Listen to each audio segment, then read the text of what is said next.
Hello and welcome to episode 185 of AvTalk. I am Ian Petchnick here with, not just as always...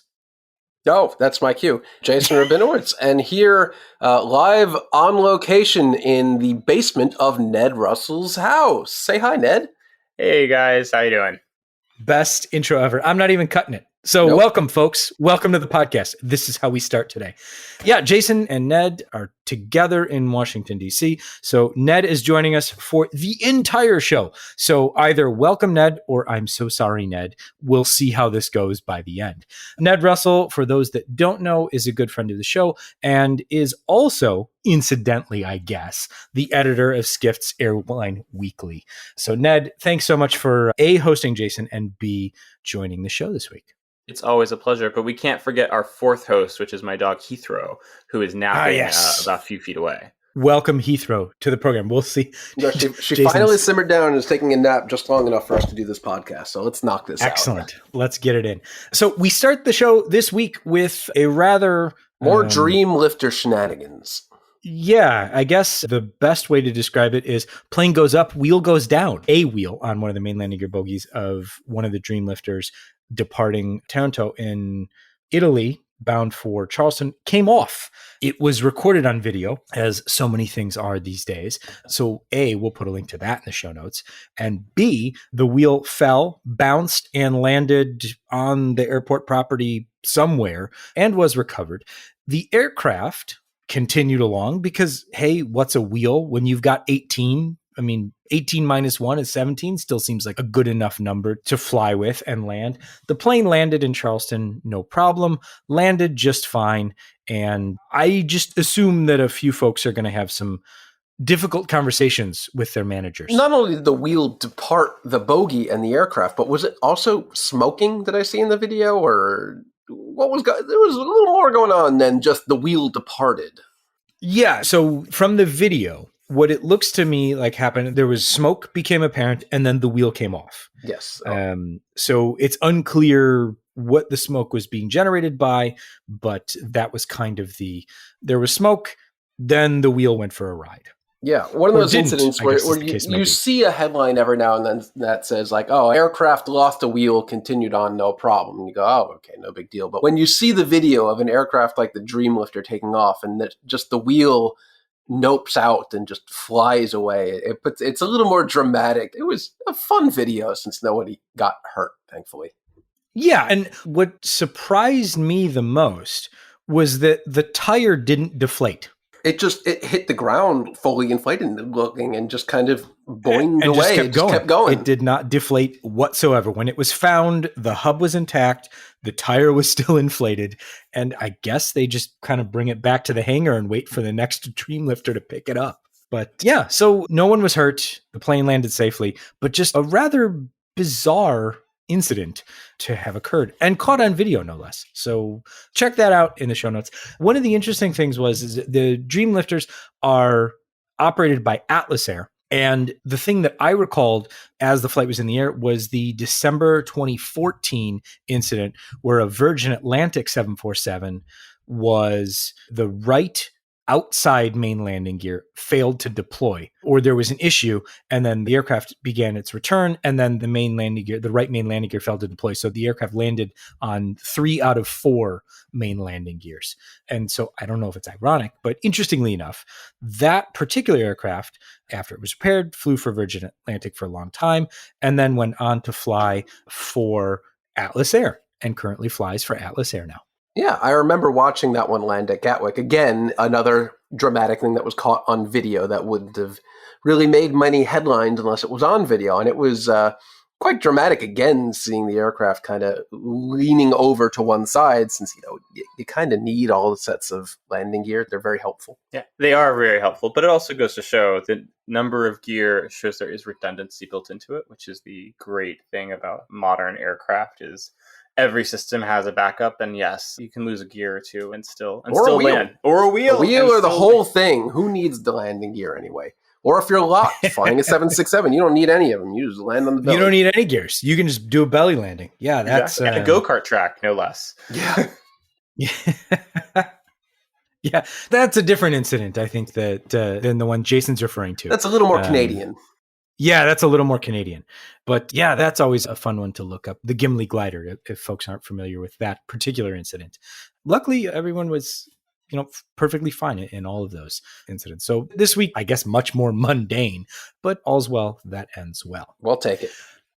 The end of the show last week, or the end of the recording that we did last week. So episode 184, we pressed record, we made some words, we talked with Michael Carrolls and had a great conversation about being a dispatcher. Then we hit stop. And as soon as we hit stop on the recording, news broke that American Airlines pilots were against any extension of the certification timeline for the 737 MAX 7 and 737 MAX 10. The pilot union came out against that as soon as we stopped recording. Then a day later, Southwest pilots, who operate aircraft for an airline that actually has MAX 7 on order. The American Airlines pilots don't. They don't really have a flying interest in these particular aircraft, though they do have a general interest. Southwest pilots, who are scheduled to operate MAX 7 aircraft, have said, we think there should be an extension. Yeah, weird. Well, the airline that, flies the aircraft wants the aircraft to actually fly and be capable of being delivered in the near future. I like to think of it as the pilots who will benefit from that plane being delivered want the extension, but the pilots who don't want the extension. I mean, I get it. It sounds ridiculous, but I do totally understand where both sides are coming from here.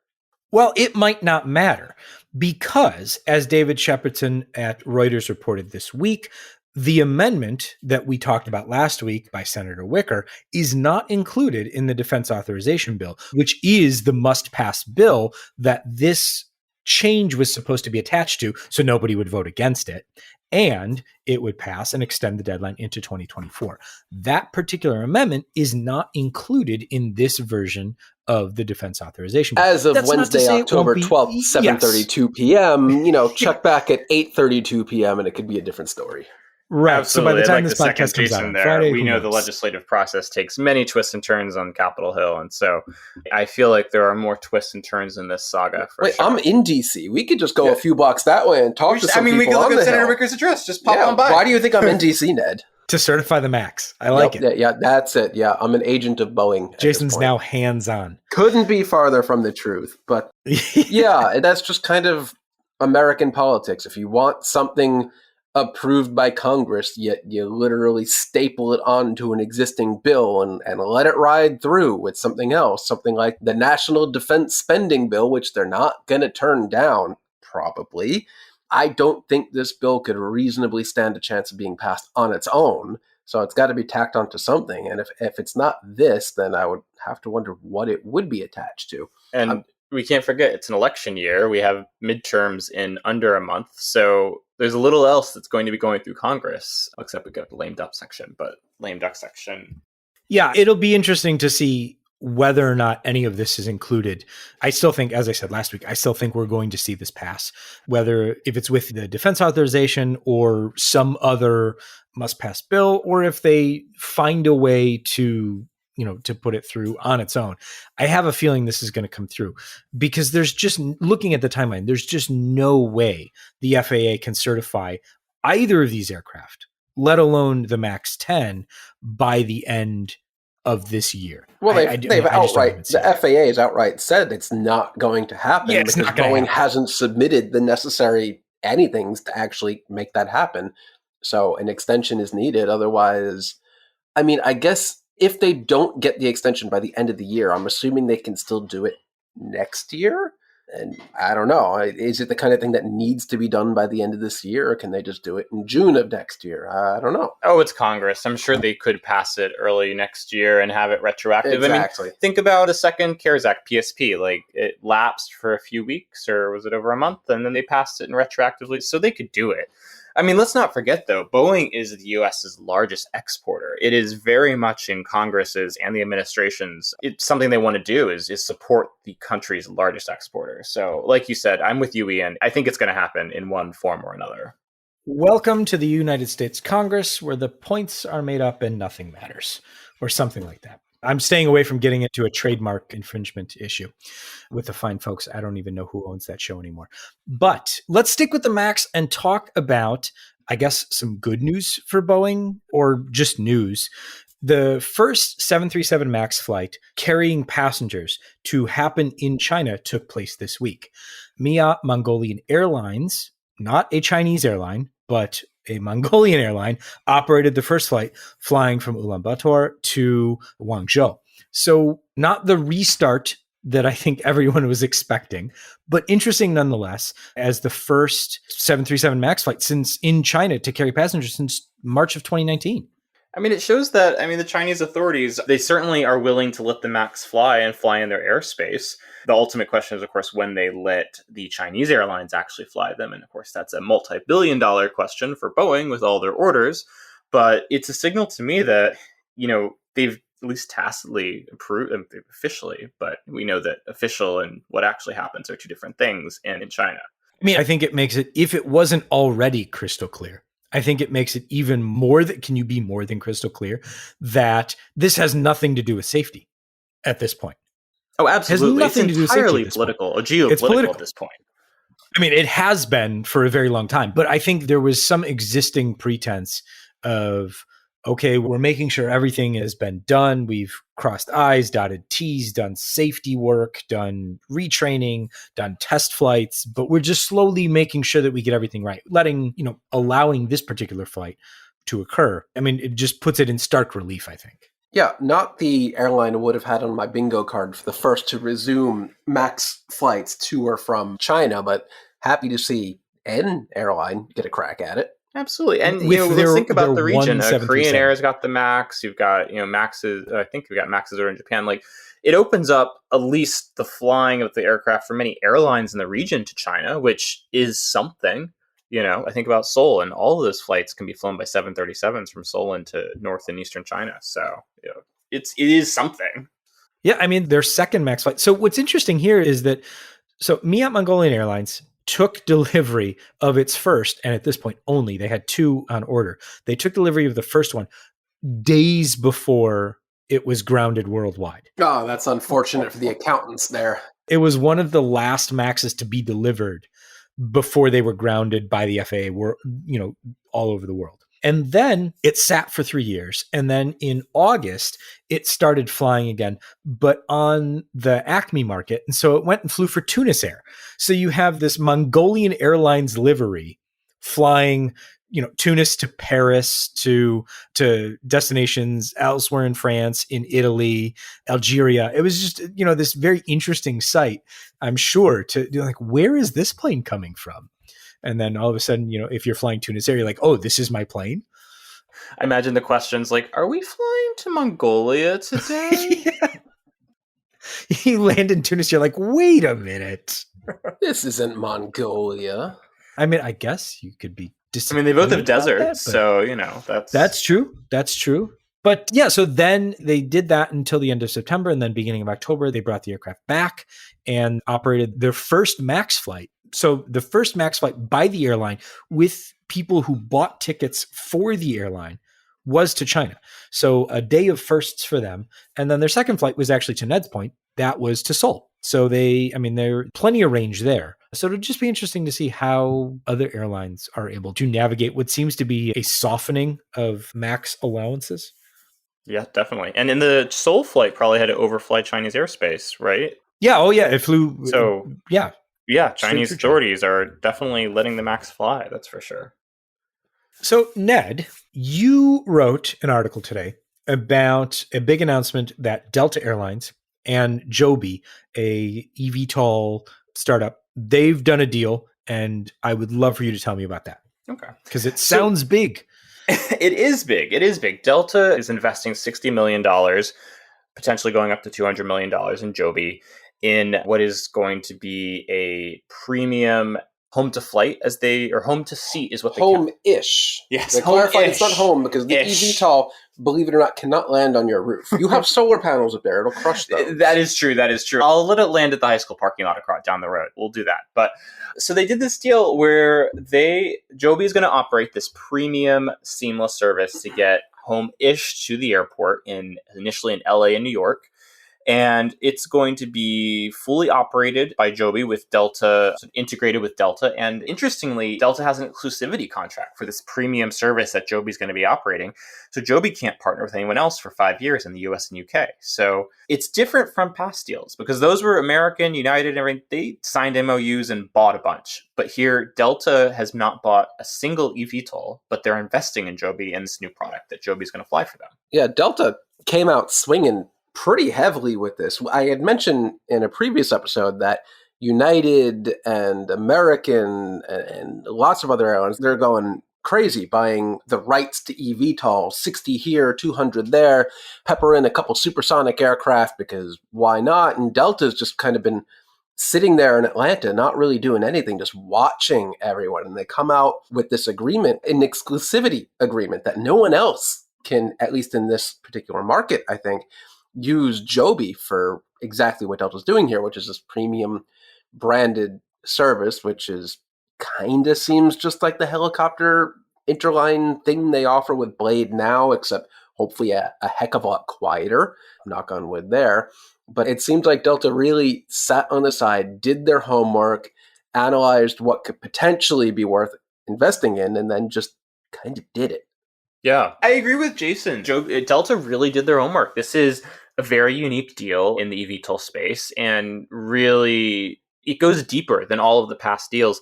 And I legitimately see, like, this gives me an idea of what commercial operation could look like. Because United and Americans and all of them, and they've done orders and stuff. But here, I have an image of what Delta wants to do. They want to fly you from the local heliport in, say, Vertiport. It's a vertiport. Yes, vertiport. I'm imagining the one on top of the tallest building in downtown LA, which of course the aliens blew up, but we have rebuilt.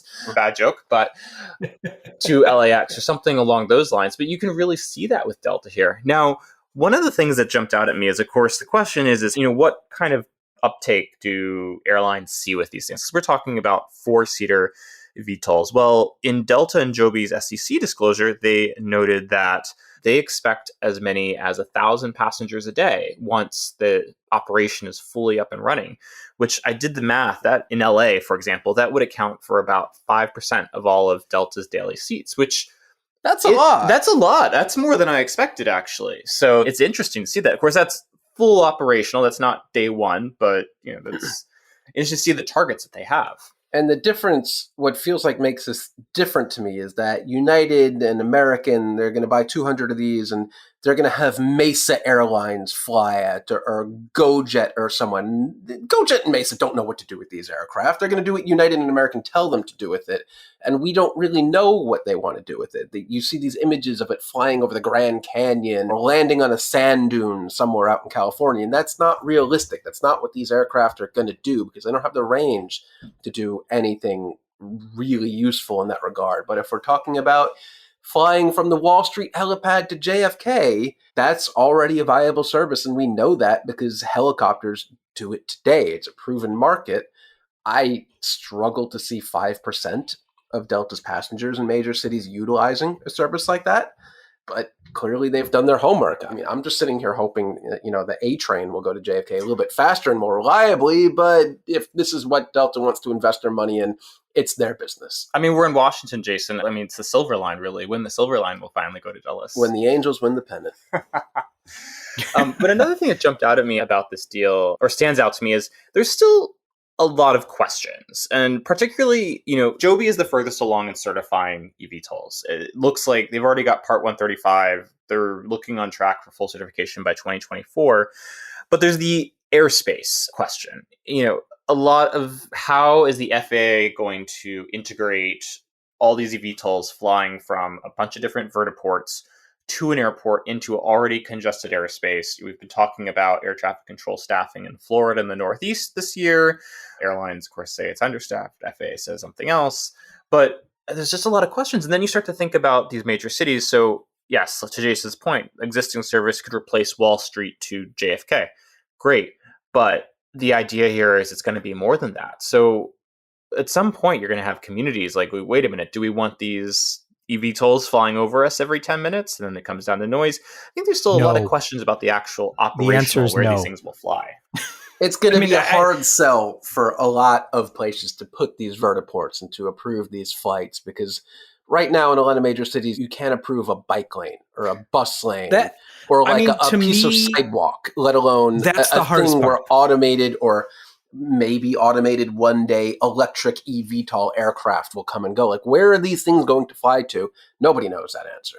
I mean, not even setting aside the technical hurdles are surmountable with enough money, with enough time, with enough iteration. I have no qualms about any of these aircraft operating safely, reliably, within range specification for whatever targets they set. We talked about this a couple episodes ago. The thing that is going to be the hardest is going to be getting people convinced that they want or will even tolerate a vertiport in their neighborhood.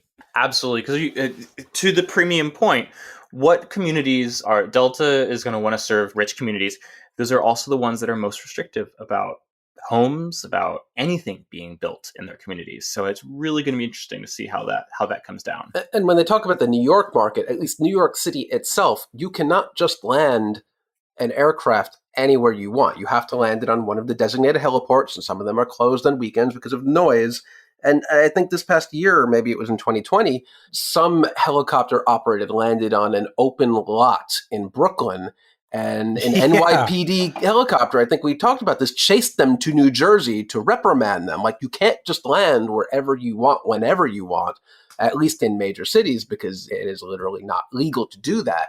So I'm very interested to see what Delta thinks they can do within realistically, I guess, 50 miles of JFK, because these aircraft don't have a ton of range, right? They need to fly out and probably get back on maybe one battery charge. I don't know. So I would love to see Delta's internal assessment on this program. I mean, I don't think they're going to give it to us. No, I doubt it. Hey, so Delta, could you send us your internal assessment, please? We'd love to get those PowerPoint slides. Yeah, if anyone from Delta is feeling generous. So keeping with this theme, Joby has actually partnered with Skyports, which is a company that is looking to build these vertiports to figure out how they're actually going to be operated. Joby says that their eVTOL is going to fly at 200 miles an hour, skip the traffic, fly directly to the destination, et cetera, et cetera. But we need to figure out how people are going to check in for their flights. We need to make sure that the experience stays premium and that no one's standing in a very long line, that we're not, annoying the customers, that we've promised this ultra premium experience. So they've partnered with Skyports to figure out how they're actually going to do that. Again, I would love to see some information on that. Yeah, because I assume at all these vertiports, wherever they are, they're not going to have TSA operations there. So wherever you land at whatever major airport, LaGuardia or Newark, you're going to have to go landside, and they're going to shoo you back into the regular check-in flow, I guess. Or maybe there will be a special check-in for Joby passengers, but you're still going to have to go through security, because almost certainly the TSA is not going to set up shop at, the Levittown, New York vertiport for Joby and Delta or whatever. Absolutely not. But I was thinking you could do something where you've got at JFK, Newark, the global services, the 1K, the Polaris queues sort of slip you through by the back into TSA, and maybe they do something like that. 5% of passengers is a lot. That's right. Exactly. So there's a lot of questions still, even though they have this more almost fleshed out plan than what we've seen from other airlines. Yeah. All of these things are going to happen. How they happen becomes a very interesting question that nobody has any answers to. But I do enjoy that a lot of these companies are starting to take that question more seriously than just the question of, okay, now we have an aircraft. Great. But how do you get passengers into the aircraft? And the whole idea is that these connect to an airline. How do you do that? So I'm happy to see at least a few airlines starting to take that question much more seriously. Yeah, we'll have answers for that in episode 585. There you go. So this was an interesting story that got legs, put its pants on, and ran away before anybody really knew what they were talking about. That's one way to put it. So I'm not exactly sure where the story started, but It kind of got legs when a travel blog posted an article about the fact that Lufthansa was banning AirTags, the Apple device that lets you keep track of whatever thing you've attached that tracker to. They said that Lufthansa was telling people that the trackers, because they were electronic devices, were not allowed in checked baggage, which completely defeats the purpose of attaching them to your checked baggage so that you can track your checked baggage. Which people are only doing because the airlines, especially the European airlines, have been so horrifically bad at, doing their jobs as it relates to delivering those bags. So it became a big thing this past summer of people stashing AirTags in pretty much every one of their bags because it was literally the only way you were ever going to track your bag down to get it delivered because airlines were so overwhelmed with mal-delivered bags that the only way you could find it was to track it yourself. And even then, some airlines, we've seen stories where they basically refused to acknowledge there was even a room with bags in it, and you'd have to show them your phone saying, there's bags there because my phone is showing it, and look, the door just opened, their bag's right there. We heard that story from a close friend of ours, and we know it happened, but thankfully it seems like cooler heads prevailed. The German authorities have reassured us that AirTags are practically meaningless when it comes to radio emissions. They're Bluetooth low energy, and the little CR25 button cell battery in them is also meaningless. I don't even think they're lithium ion, so they really don't present any risk. So keep stashing those AirTags in your bag. Hopefully you don't need them. But this is, as Ian said, one of those stories that just kind of ran away without anyone really doing their homework or asking anyone if, it was true or not. Mean, what it sounds like is somebody was asked a question. A Lufthansa press officer was asked a question, gave an answer that was either it was mistranslated or that person was perhaps misinformed. And then it didn't immediately get corrected. And then so it just, travel blogs that took off, and Lufthansa's banning AirTags. Everyone's banning AirTags. No more AirTags for anybody. Your luggage is never going to be found again. Never check a bag again. And then when people actually asked various authorities, Lufthansa, the German authorities, ICAO, IATA, anybody, they were like, we don't see the problem. No, and I think John Walton pointed this out on Twitter that the industry has lost all its valid talking points when it comes to Bluetooth anything on board. For years and years and years, they said you can't use Bluetooth devices on board because they'll interfere with the aircraft. And then suddenly one day that all went away. It just snap of a finger, Bluetooth is no longer an issue. Hey, turns out it was never an issue. So this shouldn't really have ever come up as something that would be an issue because it's not even regular Bluetooth. It's Bluetooth low energy. So it's even lower on the spectrum board than Bluetooth headphones because they're not really doing much stashed away in your bag. But thankfully, this was much to do about nothing. But still, good advice. Don't check bags if you don't have to. It's just I mean, absolutely. So I saw a video, one of the kind of vertical video short things. I don't know whether it was Reels or something like that. TikTok. I'm not sure where it was exactly, but it was this woman who is a lawyer saying, "I travel 6 months a year," and she was giving advice. The 6 things I do before I get on every flight or something like that. And one of them was take a picture of my checked bag so I can prove that, this is the shape it was in before I get on the flight in case it's damaged. And my first thought was, if you are someone who's traveling 6 months out of the year professionally for days at a time, what are you doing checking a bag? Yeah, I mean, watch Up in the Air where what's-his-face does the math on how many days of your life you will waste by waiting in line to check a bag, checking the bag, and then waiting for the bag. If you're on the road a lot, it amounts to days of your life a year waiting for your bag. Yeah. So I'm suspicious of that claim. I'll never forget the scene in that movie where George Clooney's coworker comes and he takes her bag and it's just like, nope, not throws taking that. Just throws it all away. They've got a pillow on the plane. Yeah.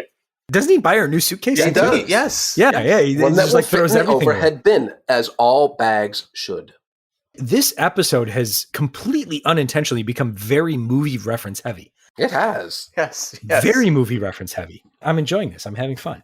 One new thing and then some follow-ups, and then we'll wake up Heathrow. Oh, Heathrow's already awake. She has joined us on the couch, yeah.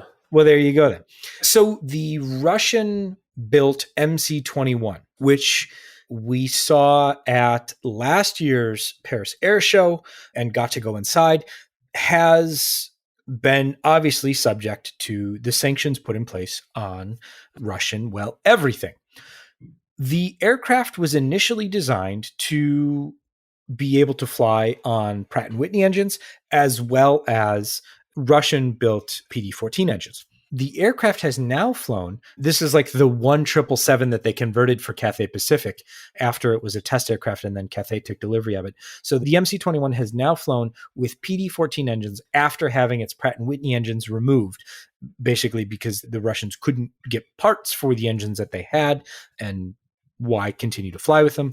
So now they've swapped the engines and done the first flight with the designed and produced PD-14 engines. So an interesting conversion, an unexpected conversion, but making the best of what they've got. MC-21s with Pratt engines that need to be converted at this point? There are probably so few produced. Maybe 2 or 3. So proof of concept. So, all right, 1 of possibly 2 or 3 already done. Good job. You're already a third of the way. There you go. Let's see. So what else do we have on the update front? So last week we talked about LOT taking 6 737 MAX this month alone. Yeah, basically doubling its delivered fleet by DoorDash or something within a month. There you go, on an e-cargo bike. That would be cool. E-cargo bikes for the win. Plane pull. Yeah. That would be fun. So as it turns out, we know pretty much exactly where those aircraft are coming from, courtesy of our good friend over at Boarding Room. And their take on the information was extremely helpful because it all makes very good, but sadly, very fat sense. And I said boarding room, I meant boarding pass. Our good friends at Boarding Pass in Romania. 5 of those aircraft are coming from Blue Air, their existing fleet. And then 1 of the aircraft is coming from Boeing that had already been painted into Blue Air, or, well, I guess now technically a whitetail, and then will be moving over to LOT. So LOT picking up 6 aircraft from Blue Air. Blue Air actually announced today that their initial 60-day hiatus will be longer than 60 days. As, everyone expected. Yeah, but at least the aircraft going to LOT will be consistent, so it won't be like one from here, one from there, one from somewhere else. They'll all be the same, so that's something. I mean, fleet managers always tell me it's better to have a sort of cohort of aircraft, they're used all coming from the same place rather than onesie twosies all over the place. Yeah, I mean, so it'll be interesting to see the differences I'm not exactly sure the differences in the cabin between LOT and Blue Air. There are differences, but I'm not exactly sure where they are. So it'll be interesting to see how they fit that in the fleet, whether they eventually refit them or not. But look for those 5 ex-Blue Air and 1 almost ex-Blue Air 737 MAX going over to LOT by the end of this month. So within the next couple of weeks. And then the last thing that we need to follow up on is we talked about the amazing load factors between St. Louis and Frankfurt on Lufthansa's flight. And Jason and I were both mystified. And as it turns out, you no longer need to be mystified because a very, very helpful listener wrote in and said, duh, it's the drugs. Wait, what? They're drug running from St. Louis to Frankfurt? Yes. So as it turns out, and I had completely missed this merger, I don't know how, because they're huge companies. Bayer, the German company, bought Monsanto, the American company. Also had no idea until we got that email. Where's Monsanto headquartered? I'm guessing St. Louis. And where is Bayer's headquarters? What airport are they closest to? Frankfurt. It all makes sense now. Yeah. So a very, very helpful listener was like, yeah, there's a lot of traffic between those two now. So it makes perfect sense to see those load factors when you have a built-in, kind of like the former Apple San Francisco Shanghai route that we accidentally learned all about thanks to a few well-timed photos of placards. I think signage in the employee lounge a few years ago. You know what it really reminds me of, Ian, is American's Raleigh London nonstop. I mean, isn't that funded by like BMW, isn't it? It was another pharmaceutical company. Is it? Yeah, BMW's down in Greenville. They fund Lufthansa Charlotte Frankfurt nonstop. Ah. But yeah, These German companies, they've got their little tentacles out all over the place. So they're doing a good job of subsidizing service. So, that's why the route's working. But if you are in the St. Louis area and you want to go to Germany, you now have a nonstop flight. Good job. Good luck getting on it, though, since it's, apparently so full every day. There's a couple seats left. It was 98%? Yeah, there's 1% left. You can get that middle seat in the back by the lab. Yeah, that's empty. I'll take what I can get, Ned. I will take what I can get. All right. So that's all we've got for you today. Ned Russell is the editor of Skift's Airline Weekly publication and has a dog named Heathrow, which is, I don't think we could get more on brand, but we'll try for a next episode. You can just have me back. Or her. You don't have to have me. I can just send Heathrow. Oh, now there's a thought. We'll get Jason's cat, your dog, and the collection of pigeons that have taken residence outside my house, and that'll be the podcast next week. Perfect. All right, then. Well, in any case, this has been episode 185 of AvTalk. I'm Ian Petchnick, and I'm here today with Ned Russell and Jason Rabinowitz. Thanks for listening. Going out on a high note. Thank you all so much for listening.